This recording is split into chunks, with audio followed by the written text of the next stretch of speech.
Chapter 53। Shriya और Ryan जैसे ही बाहर की तरफ चले गए, उनके पीछे पीछे टीना भी गई। मगर तभी रास्ते में किसी ने उसे गोद में उठा लिया। जब उसने सामने देखा तो यह रेयान था। रेयान उसे उठाकर वहां से ऊपर की तरफ चला गया। अभी पार्टी लगभग खत्म हो चुकी थी और सभी लोग जा चुके थे। श्रिया ने अपनी मॉम डैड को बताकर वह वहां से कुछ जरूरी काम के लिए चली गई थी, जिससे सब लोग अपने कमरे में सोने चले गए। इधर एक कमरे में सिसकियों की आवाज आ रही थी। वह औरत मदहोशी में बो बेबी और फास्ट काफी रफली इंटीमेट हो रही थी। उन दोनों की मदहोशी भरी वॉइस सुनाई दे रही थी। इधर टीना के कमरे में रेयान टीना बेड पर आए तो कियान ने उसके सारे कपड़े फाड़ दिए। वह उसे जानवरों की तरह नोचने लगा, मगर टीना इतना नशे में थी कि उसे बिल्कुल भी दर्द नहीं हो रहा था, मगर उससे बहुत ज्यादा सुकून मिल रहा था। वह भी इस पल को एंजॉय कर रही थी। ऐसे ही वह दोनों इंटीमेट होने लगे। अगली सुबह श्रिया भी वापस आ चुकी थी। सभी लोग उठ चुके थे, मगर अभी तक टीना और मनीषा जी और रौनक जी अपने कमरे से बाहर नहीं आए थे। तभी आकांक्षा जी बोली, पता नहीं, मैं तो कल जल्दी सो चुकी थी, मुझे पता नहीं है। तभी सभी लोग ऊपर की तरफ गए क्योंकि ऐसा श्रिया ने बोला था। जैसे ही सब मनीषा जी का दरवाजा खोल अंदर गए, सब हैरानी से मुंह खोल कर रह गए। संजीव जी और रंजना जी ने अपना मुंह फेर लिया, उनके चेहरे पर घिन साफ नजर आ रही थी। बेड पर रंजना जी बिना कपड़ों के एक चद्दर में लिपटी हुई थी और उनके बगल में एक आदमी सो रहा था जो कि पेट के बल लेटा हुआ था। उसने इस वक्त बस एक हाफ पैंट पहना हुआ था। उसकी पीठ पर खरोचने के निशान थे, जो रात की गवाही दे रहे थे कि कल इस कमरे में क्या हुआ होगा।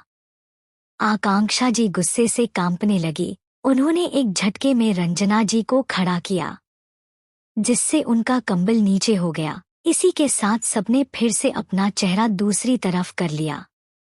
आकांक्षा जी चिल्लाते हुए बोली, घटिया औरत, तेरी हिम्मत भी कैसे हुई मेरे घर में ये सब करने की। जैसे ही रंजना जी ने पूरे परिवार को देखा, पहले तो वह घबरा गई, मगर फिर कुछ सोचकर उनके चेहरे पर शातिर मुस्कान आ गई। वो अपनी आंखों में झूठे आंसू लाते हुए बोली, मैंने क्या कर दिया, मुझे माफ कर दो आकांक्षा, मैं सब कुछ भी नहीं चाहती थी। जिस पर आकांक्षा जी उन्हें घूरते हुए बोली, क्या मतलब है तुम्हारा। जिस पर मनीषा जी बोली, मैं और रौनक जी कल रात अभी उन्होंने इतना ही बोला था कि आकांक्षा जी ने उन्हें एक जन्नाटेदार थप्पड़ मुंह पर मार दिया।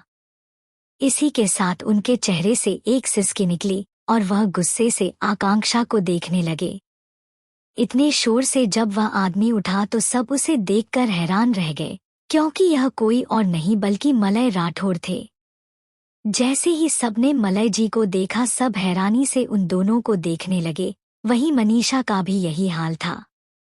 वो डर से कांपने लगी। अब उसकी आंखों से सच से आंसू बहने लगे। वहीं जब मलय ने पूरे आहूजा फैमिली को देखा तो वह भी हैरान रह गया। वह जल्दी से उठा, उसने पैंट पहनी और इधर उधर देखने लगा। तभी उसने देखा उसके बगल में मनीषा जी लेटी हुई है, जिससे उनके चेहरे पर गुस्सा उतर आया। अभी वह कुछ कहते हैं उससे पहले रंजना जी आगे आई और उन्होंने रंजना जी के चेहरे पर 2-3 थप्पड़ जड़ दिए, जिससे उनका पूरा चेहरा सूज गया। सब दोनों को वैसे ही छोड़कर वहां से बाहर निकल गए और सभी लोग टीन के कमरे की तरफ चले गए, क्योंकि अब तो उन्हें टीना पर भी शक हो रहा था। तभी जैसे ही वह टीना के कमरे में पहुंचे, फिर से सभी लोगों को वही रिएक्शन था, क्योंकि टीना का भी मनीषा जी का जैसा ही हाल था। टीना ने भी ये सबको देखा, मगर उसने कुछ खास रिएक्शन नहीं दिया और वह मुस्कुराते हुए बोली, गुड मॉर्निंग एवरीवन। वही उसकी ऐसी बेशर्मी देखकर सब लोग हैरान थे। तभी टीना की नज़र श्रिया पर पड़ी तो उसके चेहरे पर शैतानी मुस्कान आ गई। वह मुस्कुराते हुए बोली, मुझे माफ कर दो श्रिया, मैं ऐसा करना नहीं चाहती थी, मगर रेयान खुद ही जबरदस्ती मुझे यहाँ ले आए और उन्होंने मेरे साथ वह सब इतना बोलकर वह चुप हो गई और शर्माने लगी, मगर श्रिया के चेहरे पर कोई भी भाव नहीं आए। रंजना जी गुस्से में भड़कते हुए बोली, बंद करो अपनी बकवास, हमें पता है कि रेयान ऐसा कुछ नहीं कर सकता। वह हमारी प्रिंसेस से बहुत प्यार करता है। जिस पर टीना मुस्कुराते हुए बोली, हाँ, वह तो दिख ही रहा है कि आपका रेयान आपकी प्रिंसेस से कितना प्यार करता है। इतना बोलकर उसने अपने गले में बनी लव बाइट्स दिखाई, जिसे देखकर सभी लोग उसे गुस्से से घूरने लगे। रेयांश और रौनक जी जो अभी अभी आए थे, जब उन्होंने टीना की बातें सुनी तो वह गुस्से से भड़क उठे। वहीं रेयांश का हाल इससे भी ज्यादा बुरा था। वह नफरत से टीना को देखते हुए बोला, तुम्हारी हिम्मत भी कैसे हुई मेरी बहन के साथ ऐसा करने की? और क्या कहा तुमने? तुम्हारे साथ कल रात रेयान था। इतना बोलकर उसने उसके बगल में सोए आदमी को देखा, जो पीछे से बिल्कुल रेयान की तरह लग रहा था। उसे देखकर सबको लगने लगा था रेयान ही है। सब डरी हुई नजरों से श्रिया को देखने लगे, जिसके चेहरे पर कोई भी भाव नहीं थे। रेयांश को रेयान पर बहुत तेज गुस्सा आया और उसने एक जगह पानी उसके शरीर पर फेंक मारा, जिससे वह लड़का हड़बड़ा कर उठ गया। इसी के साथ सभी चौंक गए, क्योंकि यह रेयान नहीं कोई और था। सभी का हैरान चेहरा देखकर टीना के चेहरे पर और भी गहरी मुस्कान आ गई। अब उसे यकीन हो चुका था कि उसके साथ कल रेयान ही था। वह कुछ बोलने को हुई, मगर उससे पहले ही उसकी नजर उस शख्स पर पड़ी। जैसे ही उसने उस लड़के को देखा, उसकी चीख निकल गई और वह खुद को दूर करते हुए बोली, कौन हो तुम? और तुम यहाँ क्या कर रहे हो? जिससे उस लड़के के चेहरे पर अजीब सी मुस्कान आ गई। एक्चुअली हम लड़का नहीं बोल सकते, वह एक मिडिल एज आदमी था, रौनक जी के जितना। तभी वो आदमी बेशर्मी से बोला, जाने मन, कल रात तुमने मुझे खुश कर दिया। वैसे तुम काफी वाइल्ड हो, आई लाइक वाइल्ड कैट। इतना बोलकर वह अपने होठों पर जीभ फिराने लगा, जिससे टीना को उस घिन आने लगी और वह गुस्से में बोली, बंद करो अपनी बकवास। वह आदमी मक्कारी भरी मुस्कान देते हुए बोला, कम ऑन डार्लिंग, कल तो तुम मुझसे बोल रही थी और फास्ट। आज तुम भी मुझे ऐसे देख रही हो, दिस इज नॉट फेयर। मगर कल तो तुम बहुत एंजॉय करते हुए मेरे साथ इंटीमेट हो रही थी, जिसे सुनकर सभी लोगों को टीना से बहुत ज्यादा नफरत हो रही थी। तभी रौनक जी ने अपने गार्ड्स को बुलाया और उस आदमी को पकड़कर बाहर फेंकवा दिया। आज के लिए इतना ही, मिलते हैं अगले भाग में। चैप्टर 54। उस आदमी को बाहर फिकवाने के बाद वह सभी लोग वहां से नीचे चले गए। अभी तक टीना और मनीषा जी भी तैयार होकर नीचे आ चुकी थी। सभी लोग घर में बैठे हुए थे। इस वक्त श्रिया के चाचा चाची भी वहां पर मौजूद थे। वह सभी लोग भी घिन से टीना और मनीष जी को देख रहे थे। उन्हीं के साथ मलय भी खड़ा था, जिसे कुछ गार्ड ने पकड़ रखा था। तभी रौनक जी बोले, मैंने तुम्हें इस घर पर इसलिए रखा था कि तुम दोनों को कोई प्रॉब्लम नहीं हो, क्योंकि तुम मेरे दोस्त की बीवी हो। अगर तुम घटिया औरत, तुम्हें जरा भी शर्म नहीं आई यह सब करते हुए? मनीषा जी अपनी कुछ सफाई देती उससे पहले ही प्रोजेक्टर में एक वीडियो चलने लगी। यह वीडियो तब की थी जब मनीषा और टीना मिलकर श्रिया के खिलाफ और आहूजा फैमिली के खिलाफ साजिश रच रहे थे। ऐसे ही एक दो वीडियो और चली जिसमें मनीषा मलय के साथ मिलकर आहूजा फैमिली बर्बाद करने की बातें कह रही थी, जिसे देखकर सब लोग नफरत से मनीष जी को देखने लगे। वहीं मनीषा जी का डर से बुरा हाल था, वहीं हाल मलय जी का भी था, क्योंकि उनकी चाल फिर से नाकामयाब हो गई थी, जिस वजह से वह बेहद गुस्से में थे। तभी वहां शिल्पी और उसकी मॉम भी आ गए। जैसे वहां उन्होंने मलय जी को देखा, दोनों हैरान रह गए। शिल्पी मनीषा टीना को देख रही थी, मगर उसे नहीं पता था यह दोनों कौन है।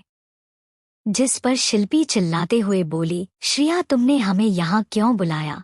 जिस पर श्रिया मुस्कुराते हुए बोली, तुम्हें बस मैं सच्चाई से रूबरू कराना चाहती हूँ। इतना बोलकर उसने एक फाइल और वह वीडियो फिर से चालू कर दिए। वही वह देखकर मानसी जी बेहोश हो गई और वही हाल शिल्पी का भी था। उस रिपोर्ट्स में दिख रहा था कि टीना मलय जी की बेटी है और टीना शिल्पी से बड़ी थी। इस हिसाब से यह कह सकते हैं कि मलय जी का अफेयर मनीषा जी से बहुत पहले से चल रहा था। शिल्पी यह सब देखकर बोली, नहीं तुम झूठ बोल रही हो, ऐसा कुछ नहीं है।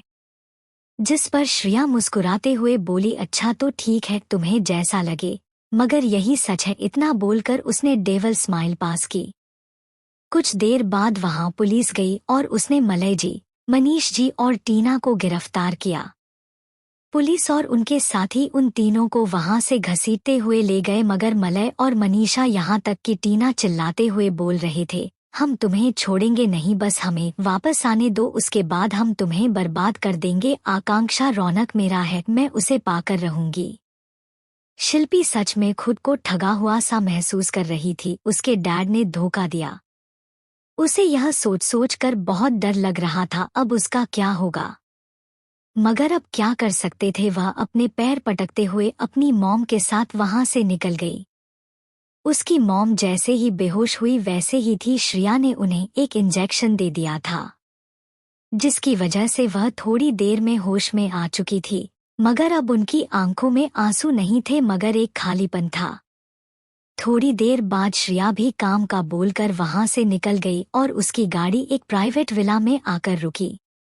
जैसे ही वह अंदर गई, सभी लोगों ने श्रिया को ग्रीट किया। वहां से श्रिया कमरे की तरफ चली गई। उसने देखा रेयान अभी भी पेट के बल लेटा हुआ है। उसे देखकर श्रिया के चेहरे पर मुस्कान आ गई और वह सोचने लगी, कल रात क्या हुआ था। फ्लैशबैक। श्रिया और रेयान पार्किंग के ओर गए, तभी श्रिया ने देखा टीना भी उनके पीछे आ रही है। तभी वह वहां से जल्दी से एक साइड हो गई, मगर तभी उसने देखा टीना को एक आदमी ने पकड़ लिया तो उसके चेहरे पर एक शातिर मुस्कान आ गई और वो वहां से पार्किंग में आ गई और गाड़ी में बैठ गई। श्रिया पर भी असर हो रहा था, मगर उस पर उतना असर नहीं था क्योंकि उसने कोल्ड ड्रिंक कम मात्रा में पी थी, जबकि रेयान ने ड्रिंक पूरी पी ली थी, जिस वजह से उस पर उस लव ड्रग का असर कुछ ज्यादा ही हो रहा था। थोड़ी देर बाद उनके कर एक प्राइवेट विला में आकर रुकी। दोनों अंदर आए। रेयान पर ड्रग का बहुत ज्यादा असर हो चुका था, इसलिए श्रिया उसको लेकर जल्दी से बेडरूम की तरफ चली गई। यह एक लव ड्रग था जिसमें एक बॉडी की नीड पड़ती है, क्योंकि अभी श्रिया के पास कोई भी एंटीडोट नहीं था, जिस वजह से वह के रेयान को एंटीडोट भी नहीं दे सकती थी। इसलिए उसने रेयान को बेड पर लेटाया और उसको किस करने लगी। ऐसे ही थोड़ी देर बाद उन दोनों के कपड़े जमीन पर पड़े थे और वह दोनों एक दूसरे में खोए हुए थे। रेयान काफी वाइल्ड हो चुका था, वह श्रिया के साथ काफी हार्श तरीके से इंटीमेट हो रहा था। हालांकि श्रिया को भी इतना दर्द नहीं हो रहा था क्योंकि उसने भी ड्रग लिया हुआ था, जिस वजह से इतना पेन नहीं हुआ। मगर फिर भी सुबह जब श्रिया की नींद खुली तो उसे काफी पेन हुआ। उसने पेन किलर ली। रेयान को एक नज़र देखकर वहां से आहूजा मेंशन के लिए चली गई, क्योंकि उसे तमाशा जो देखना था। Flashback and. श्रिया ने जब रेयान को उठाया, इस वक्त भी रेयान की आंखें लाल हो चुकी थी।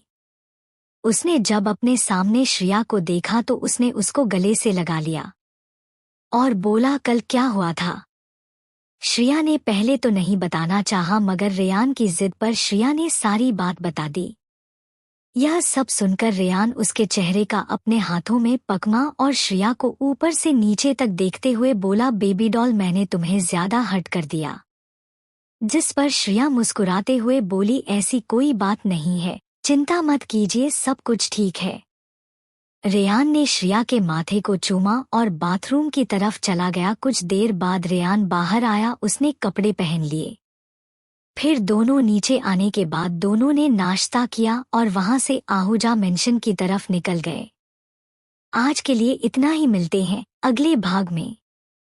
चैप्टर 55।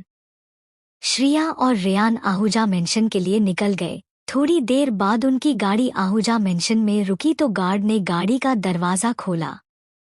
गाड़ी से उतरकर दोनों अंदर की तरफ चले गए। अभी सभी लोग हॉल में बैठे हुए थे और मलय और मनीषा के बारे में बात कर रहे थे। तभी कि रेयान और श्रिया अंदर हॉल में पहुंच गए। जैसे ही सबने रेयान को देखा तो सभी मुस्कुराते हुए उसका स्वागत करने लगे। तभी रौनक जी बोले, बेटा आप कल रात कहाँ थे? जिस पर रेयान कुछ बोल नहीं पाया और वह श्रिया को देखने लगा। जिस पर श्रिया को उस पर हंसी तो आ रही थी, मगर वह मुस्कुराते हुए बोली, कल मैं और रेयान साथ में थे, क्योंकि मुझे जरूरी काम था, जिस वजह से मैं रेयान के साथ उसी जगह रह गई थी। जिस पर सभी लोगों ने अपना सिर हिला दिया। रेयान मुस्कुराते हुए वहां पर बैठा और उसने अपने से बड़ों का सबका आशीर्वाद दिया और सौरभ और रेयान से हाथ मिला दिया। तभी रेयान सभी से बातें करने लगा। कुछ देर बाद वह बोला, दादू अंकल दादाजी ऐसा चाहते कि श्रिया और मेरी जल्दी से जल्दी शादी हो जाए। जिस पर सभी लोग पहले तो हैरान हुए थे, मुस्कुराते हुए बोले, हाँ हमें पता है, तुम्हारे दादू का फोन आया था। तभी रेयान बोला, तो क्या आपको कोई ऐतराज नहीं है? जिस पर सभी लोग बोले, हमें क्यों ऐतराज होने लगा, हम भी चाहते कि आपकी और श्रिया की जल्दी से जल्दी हो जाए। जिस पर रेयान के चेहरे पर मुस्कान आ गई, श्रिया के चेहरे पर भी मुस्कान आ गई। इधर दूसरी तरफ राठौर मेंशन में इस वक्त शिल्पी और मानसी जी बैठे हुए थे। मानसी जी का रो रो कर बुरा हाल हुआ था। वही अपनी माँ का ऐसे हालात देखकर शिल्पी को मलय जी पर बेहद गुस्सा आ रहा था। वो अपनी माँ को चुप कराते हुए बोली, माँ अब शांत हो जाइए, आप उस आदमी के लिए क्यों रो रही हैं? वह किसी का सगा नहीं हो सकता। आप रोइए मत, नहीं तो आपकी तबीयत खराब हो जाएगी। मानसी जी शिल्पी को अपने गले लगाते हुए बोली, बच्चा तुम उस रास्ते पर मत जाओ प्लीज, मुझे बहुत डर लग रहा है। उस आदमी ने मेरी जिंदगी बर्बाद कर दी, उस आदमी ने तुम्हारी भी जिंदगी बर्बाद कर दी। आखिर क्यों किया उसने ऐसा? क्या कमी थी मेरे प्यार में? शिल्पी ने अपनी माँ को शांत करवाया और उन्हें लेकर उनके कमरे में चली गईं। उसके बाद वो अपने कमरे में आ गई और सोचने लगी कि क्या उसने कुछ गलत किया।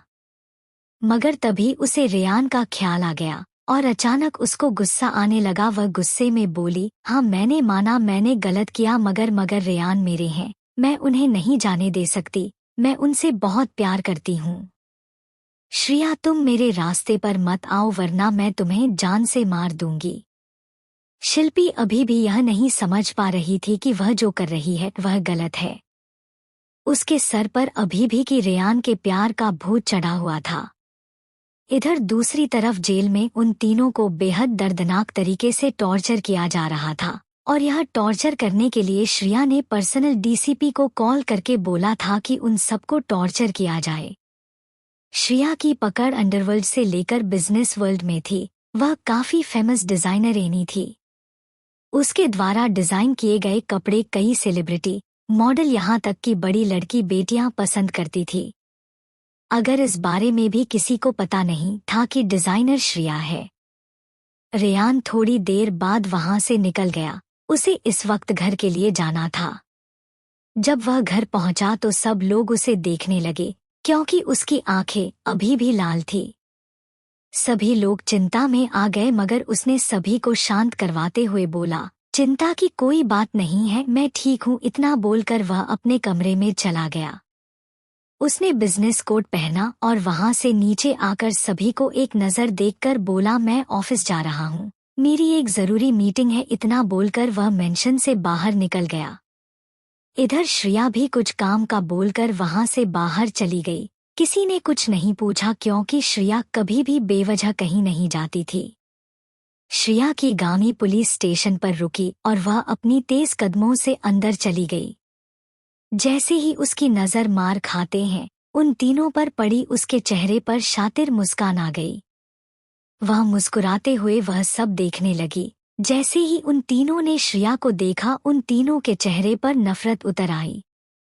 टीना गुस्से में चिल्लाते हुए बोली, तुम्हें मैं छोड़ूंगी नहीं, यू बिच, तुम्हारी वजह से मैं यहाँ हूँ, एक बार मुझे बाहर आने दो, मैं तुम्हें जिंदा नहीं छोड़ूंगी। श्रिया जो उसकी बकवास बातें सुन रही थी, उसका चेहरा अचानक काला पड़ गया। और वह जेल के अंदर जाकर उसने टीना के बाल पकड़े और उसको 2-3 थप्पड़ जड़ दिए। श्रिया गुस्से में चिल्लाते हुए बोली, तू नाजायज घटिया लड़की, तेरी इतनी हिम्मत कि तू मुझको बिच बोले। हाँ, बिच तो तुम हो, और तुम्हारी यह घटिया रखेल माँ जो सभी के बिस्तरों को गर्म करने का काम करती है। वहीं अपने लिए ऐसी बातें सुनकर मनीषा जी चिल्लाते हुए बोली, तुम्हें तो मैं छोड़ूंगी नहीं। तुम्हारी हिम्मत भी कैसे हुई मेरे बारे में ऐसी घटिया बातें करने की? जिस पर श्रिया अचानक से जोर जोर से हंसते हुए बोली, तुम्हें बुरा लगा, मगर जो सच है उसमें क्या बुरा लगा? क्या यह सच नहीं है?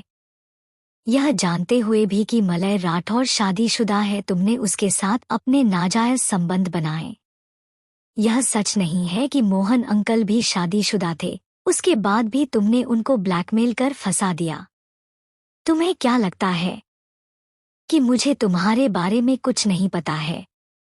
मुझे यह भी पता है, उनकी पत्नी, बेटी और यहाँ तक कि मोहन अंकल को भी तुमने ही मरवाया है।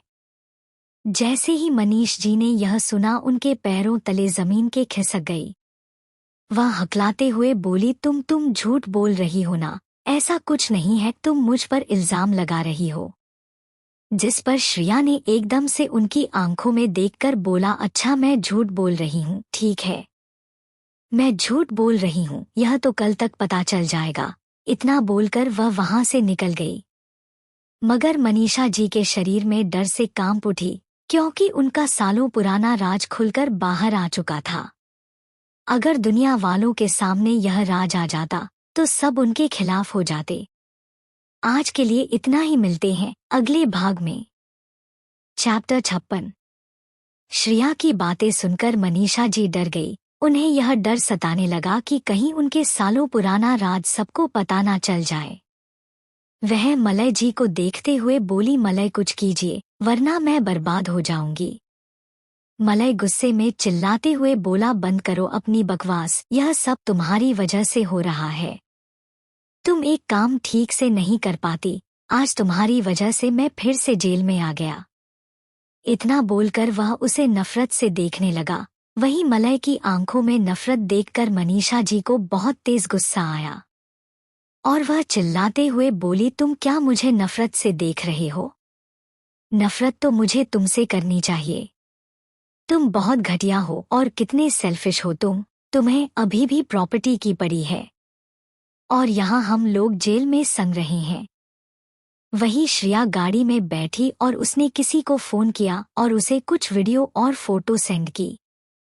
इधर दूसरी तरफ मल्होत्रा मेंशन में इस वक्त सभी लोग हॉल में बैठे हुए थे। सभी लोग श्रिया और रेयान की शादी के बारे में बात करने लगे। तभी कियारा अंदर आई, उसके साथ मिहिका भी अंदर आई और वह दोनों सबके साथ बैठ गए। वहां पर कृषिका भी मौजूद थी और मिहिका को देखकर उसका मुंह बन गया। वह मुंह बनाते हुए मिहिका को देखने लगी। सभी लोग मिहिका से बोले, मिहिका बेटा तुम तो काफी दिनों बाद आई हो, कैसी हो?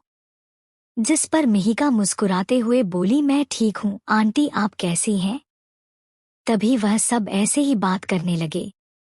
तभी फिर से पूरी फैमिली रेयान श्रिया की शादी के बारे में बात करने लगे, जिससे कियारा के हाथों के मुट्ठी कस गई और मिहिका को भी अच्छा नहीं लगा। तभी कियारा बोली, मॉम श्रिया भाई के लायक नहीं है, आप क्यों भाई के साथ उनकी शादी कराने के चक्कर में पड़ी हुई है? कृषिका को बहुत गुस्सा आया और वह गुस्से में चिल्लाते हुए बोली, तुम अपनी बकवास बंद करो। तुम्हारे हिसाब से कौन है भाई के लायक? ये मिहिका जो 2 किलो मेकअप अपने चेहरे पर पोतती है और अपने बाप के पैसों पर ऐश करती है, यह भाई के लायक है। जिससे कियारा और मिहिका कृषिका को गुस्से से घूरने लगे। मिहिका झूठा रोते हुए बोली, तुम मुझसे इतनी नफरत क्यों करती हो कृषिका? जिस पर कृषिका चिढ़ते हुए बोली, इसी नौटंकी की वजह से मुझे तुमसे नफरत है। यह तुम बेवजह का रोने वाला ड्रामा मत किया करो, मुझे तुम पर बहुत ज्यादा गुस्सा आता है जब तुम ऐसे ही ओवर एक्टिंग करती हो। क्या तुमसे किसी ने कुछ बोला जो तुम यहाँ पर बेफालतू का रो रही हो? इतना बोलकर अजीब मुंह बनाने लगी। कियारा बोली, कृषिका अपनी बकवास बंद करो, तुम्हारी हिम्मत भी कैसे हुई मेरी दोस्त की इंसल्ट करने की। जिस पर कृषिका चिढ़ते हुए बोली, ठीक वैसे ही जैसे आपकी हिम्मत हुई मेरी जान के बारे में गलत बातें करने की। इतना बोलकर कृषिका वहां से चली गई। वहीं कियारा और मिहिका अभी भी कृषिका को नफरत से देख रहे थे।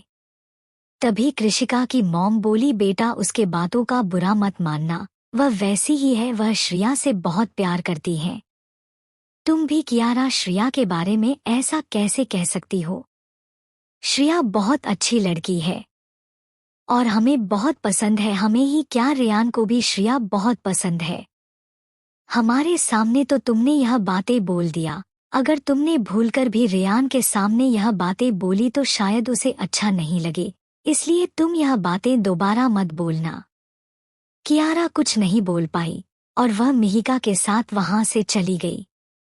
वह दोनों जैसे ही बाहर आए, मिहिका बोली, क्यों तुम्हें तो पता है ना मैं रेयान से कितना प्यार करती हूँ, मैं उसके बिना कैसे रहूंगी।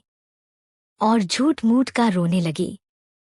वही उसका रोना कियारा को अच्छा नहीं लग रहा था, उसे श्रेया से और भी नफरत हो रही थी। वो उसे समझाते हुए बोली, डोंट वरी जान, मैं कुछ ना कुछ कर लूंगी, तुम टेंशन मत लो, अभी तुम अपना मूड सही करो, हम दोनों शॉपिंग चलते हैं।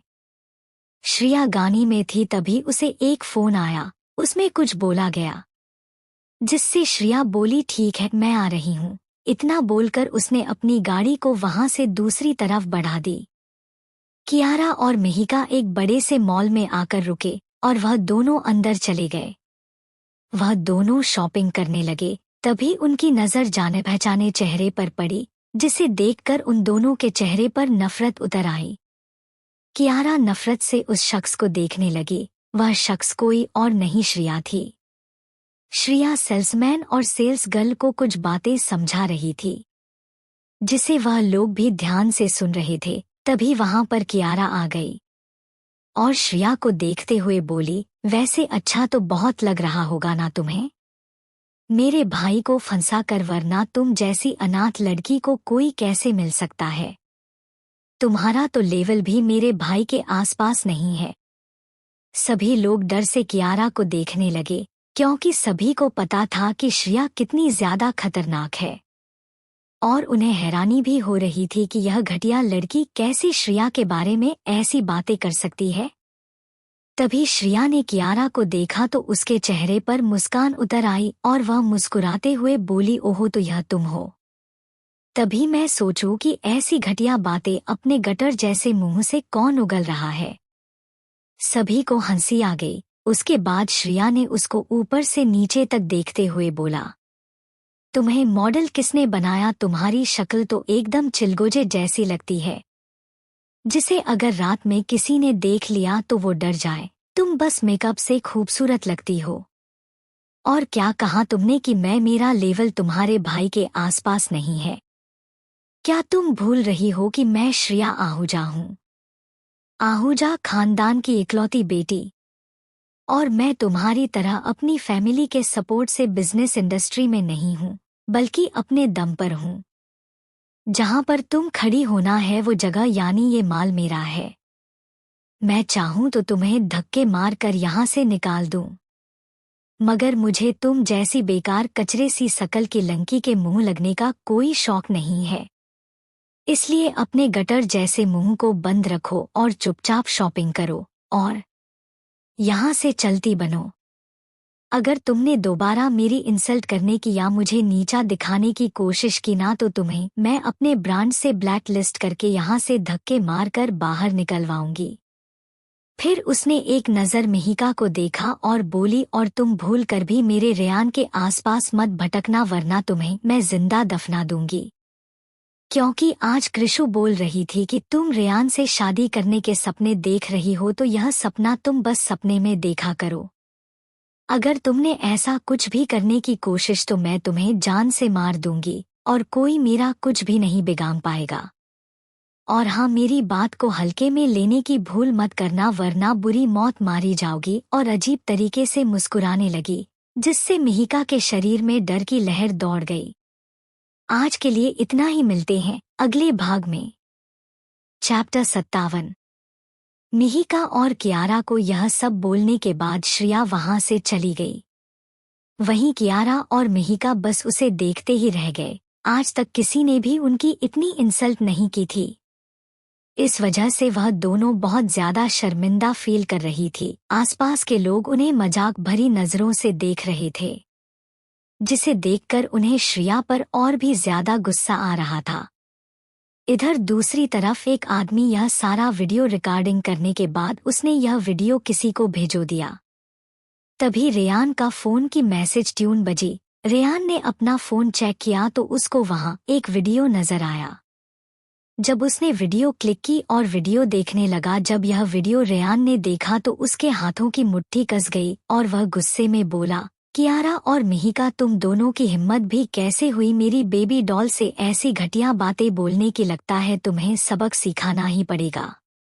श्रिया वहां से आहूजा मेंशन के लिए निकल गई। थोड़ी देर बाद उसकी कार आहूजा मेंशन के पर आकर रुक गई। गार्ड्स ने कार का गेट खोला। श्रिया गाड़ी से उतरी और अंदर की तरफ चली गई। उसने देखा इस वक्त सभी लोग हाल में बैठे हुए हैं और आपस में श्रिया और रेयान की शादी की बातें कर रही हैं। तभी आनय को देखकर सभी लोग चुप हो गए और उसे देखने लगे, जिसके चेहरे पर अभी भी गुस्सा था। आकांक्षा जी बोली, क्या बात है बच्चा, आप इतने गुस्से में क्यों हैं? जिस पर श्रिया ने खुद को नॉर्मल किया और बोली, कुछ नहीं मॉम, मैं गुस्से में नहीं हूँ, बस ऐसे ही थोड़ा सा काम का टेंशन था, इसलिए मैं फ्रेश होकर आती हूँ। इतना बोलकर वह वहां से ऊपर चली गई। आकांक्षा जी बोली, रौनक प्रिंसेस सब कुछ संभाल पाएगी, वह अभी बच्ची है। इस पर रौनक जी मुस्कुराते हुए बोले, बिल्कुल वह सब कुछ संभाल सकती है, हालांकि वह बच्ची है मगर जो उसका दिमाग है वह मुझसे भी अच्छा है और उसके बिजनेस स्किल तो मैं आपको बता नहीं सकता, मैं उसे कितना ज्यादा इम्प्रेस हो। इतना बोलकर उसे मुस्कुराने लगे। ऐसी ही शाम हो गई। सभी लोग एक साथ बैठकर चाय पी रहे थे। तभी रेयांश भी ऑफिस से आ गया। रेयांश को देखकर आकांक्षा जी खुश हो गई और वह रेयांश से बोली, जाओ आप फ्रेश होकर आओ, उसके पास चाय पी लो। रेयांश भी जल्दी से अपने कमरे में गया और थोड़ी देर बाद वह नीचे आ गया। आकांक्षा जी ने एक कप चाय उसे दी और वह भी सबके साथ बैठकर बातें करने लगा। अभी श्रिया का मूड भी एकदम सही हो गया था। वह भी अपनी फैमिली के साथ अच्छा क्वालिटी टाइम स्पेंड कर रही थी। रंजना जी और संजीव जी अब काफी खुश थे कि श्रिया अब खुश रहने लगी है और शिल्पी नाम की बला उनके बच्चे की जिंदगी से चली गई है। हालांकि अभी भी पूरी तरीके से शिल्पी ने श्रिया को छोड़ा नहीं था, मगर शिल्पी घर से चली गई थी, जिस वजह से अब श्रिया को कोई घुटन या फिर अजीब महसूस नहीं होता था। इधर मल्होत्रा मेंशन में इस वक्त सभी लोग हाल में बैठे हुए थे। रेयान भी उनके साथ ही बैठा था और कियारा बीच में खड़ी हुई थी। रेयान लगातार कियारा को घूर रहा था, जिससे कियारा को काफी डर लग रहा था। वह किसी से नहीं डरती थी मगर उसे रेयान से काफी डर लगता था। तभी रेयान बोला, तुम करना क्या चाहती हो कियारा? जिस पर कियारा कंफ्यूजन से रेयान को देखने लगी। तभी रेयान बोला, तुम आज मॉल में श्रिया से मिली ना? जिस पर कियारा हैरान रह गई मगर फिर बोली, हाँ मैं मिली थी बट मेरी उससे कोई बात नहीं हुई। जिसे सुनकर रेयान की भौहें सिकुड़ गई। रेयान उसे को देखते हुए बोला, और रियली तुम नहीं मिली थी? तब यह क्या है? इतना बोलकर उसने वह वीडियो चालू कर दिया। जैसे ही सबने उस वीडियो को देखा सभी लोग गुस्से से कियारा को देखने लगे। कियारा को श्रिया पर बहुत ज्यादा गुस्सा आ रहा था और वह गुस्से में बोली, हाँ तो क्या गलत बोला मैंने? वह आपके लायक नहीं है, पता नहीं आपने उसमें क्या देखते हैं। वह एक घटिया लड़की है, वह एक गोल्ड डिगर है, उसको सिर्फ आपके पैसों से मतलब है। इतना बोलकर गुस्से से हांफने लगी। उसके चेहरे पर और आंखों पर श्रिया के लिए नफरत देखी जा सकती थी, जिसे देखकर रेयान की आंखें ठंडी हो गई। उसने एक थप्पड़ कियारा को मारा, जिससे कियारा जमीन पर गिर गई और अविश्वास से रेयान को देखने लगी, जिसकी आंखें आग उगल रही थी, जिससे आसपास का तापमान अचानक से गिर गया। सबको सांस लेने में भी दिक्कत होने लगी। रेयान की आंखें खतरनाक तरीके से लाल हो चुकी थी। वह अपनी लाल आंखों से कियारा को देख रहा था। वह गुस्से में बोला, अब तुम मुझे बताओगी कि मुझे किससे शादी करनी है, किस प्यार करना है? तुम्हारी इतनी हिम्मत भी कैसे हुई कि तुम मेरी बेबी डॉल के बारे में ऐसी घटिया बातें बोल सको? क्या तुम्हें मैंने यह हक दिया है कि तुम कुछ भी बोल सकती हो? तुम्हारी लास्ट गलती मानकर मैं तुम्हें माफ कर रहा हूँ। अगर अगली बार तुमने श्रिया के बारे में कुछ भी गलत बोलने की हिम्मत की तो मैं भूल जाऊंगा कि तुम मेरी बहन हो। इतना बोलकर वो वहां से उठा और तुरंत वहां से निकल गया। सभी लोगों ने डिनर कर लिया था, इसलिए थोड़ी देर बाद सभी लोग अपने अपने कमरों में चले गए। कियारा रोते हुए वहां से अपने कमरे में चली गई, मगर इससे ज्यादा किसी को फर्क नहीं पड़ा क्योंकि कियारा दिन पर दिन बिगड़ते जा रही थी। वह हमेशा ऐसे ही सिचुएशन क्रिएट करती थी जिसे रेयान को गुस्सा आता था। इधर आहूजा मेंशन में भी सभी लोगों ने डिनर किया, उसके बाद अपने अपने कमरे में चले गए। रेयांश जैसे अपने कमरे में गया, उसका फोन बजने लगा। उसने फोन देखा तो उस पर जान नाम शो हो रहा था, जिससे उसके चेहरे पर मुस्कान आ गई। उसने फोन रिसीव किया और कान पर लगाया तो उधर से कृषिका की प्यारी सी आवाज आई, हेलो, क्या कर रहे हो? इस पर रेयांश मुस्कुराते हुए उससे बातें करने लगा। श्रिया के कमरे में रेयान ने श्रिया को कॉल किया था और वह उससे बातें कर रहा था। रेयान बोला, बेबी डॉल, मैं कियारा की तरफ से तुमसे माफी मांगता हूँ, प्लीज तुम उसकी वजह से परेशान मत होना। श्रिया चिल होकर बोली, मैं क्यों परेशान होने लगी? मुझे उस लड़की से कोई मतलब नहीं है, मुझे सिर्फ अपनी कृषु से मतलब है। उसे तो मैं पसंद हूँ, बाकी मुझे क्या मतलब किसी से, किसी को मैं पसंद हूँ या ना हूँ। और हाँ, आप उस मिहिका से दूर रहना, वरना आपके लिए भी बिल्कुल अच्छा नहीं होगा। वही उसके धमकी सुनकर रेयान पहले हंसा और बोला, अच्छा तो तुम मुझे धमकी दे रही हो? जिस पर बोली, जैसा आप समझ लो। इतना बोलकर दोनों हंसने लगे। थोड़ी देर दोनों ने और बात की, फिर फोन रखकर सो गए। आज के लिए इतना ही, मिलते हैं अगले भाग में।